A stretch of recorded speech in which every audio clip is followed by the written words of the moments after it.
आज भने तपाईँहरूमा चाहिँ एउटा म रोचक कथा लिएर उपस्थित भएको छु। कथाका पात्रहरू दुईजना हुनुहुन्छ, एउटा राम हुनुहुन्छ भने एउटा श्याम। एउटा गाउँमा एउटा राम एउटा श्याम दुईजना एकदमै साथी हुनुहुन्थ्यो। श्याम एकदमै धनी हुनुहुन्थ्यो भने राम चाहिँ गरिब हुनुहुन्थ्यो। श्यामको ठुलो मल थियो र श्यामको चाहिँ एउटा झुपडी थियो। त्यसै क्रममा गाउँमा एउटा ठुलो बाढी आयो एक दिन। ठुलो बाढी आइसकेपछि गाउँका बासिन्दाहरू एकदमै तनावग्रस्त भए। त्यसो भइसकेपछि रामलाई बस्नु मन लागेन। त्यसपछि रामले चाहिँ धेरै सहयोग गर्नुभयो ती गाउँका बासिन्दाहरूलाई। तर श्याम भने चाहिँ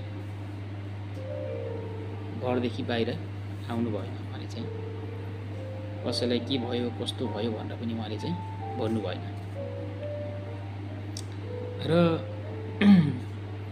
त्यसपछि एक दिन गाउँमा एउटा ठुलो मिटिङ भयो। मिटिङमा चाहिँ कस्तो प्रश्न आयो भने गाउँका बासिन्दाहरूबाट के प्रश्न आयो भने आज हामीलाई चाहिँ रामले बचाउनु भयो, रामले गर्दा हामी बाँच्यौँ, यस्तो सहयोगी मनका धनी चाहिँ हामीले कहिले पनि पाउँदैनौँ राम जस्तो मान्छे भनेर चाहिँ सबैजना गाउँले बासिन्दाहरूले भन्न थाले। त्यसपछि श्याम चाहिँ एकदमै लज्जित भयो।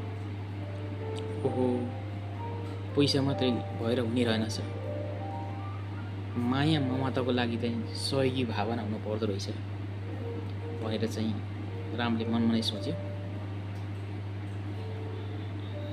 श्यामले चाहिँ मनमा नै सोच्यो।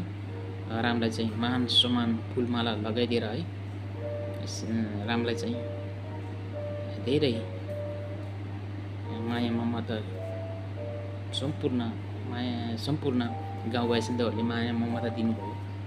त्यसपछि रामले सोच्यो कि धनी भएर चाहिँ हुने रहेनछ, हामी एउटा सहयोगी भावना चाहिँ हुनुपर्दो रहेछ भनेर चाहिँ त्यस दिनपछि चाहिँ श्याम पनि चाहिँ रामसँगै सहयोगी भावना बटुल्दै हिँड्यो, सबैलाई सहयोग गर्न थाल्यो। त्यसपछि दुईजना एकदमै खुसी भएर चाहिँ जीवन निर्वाह गरे।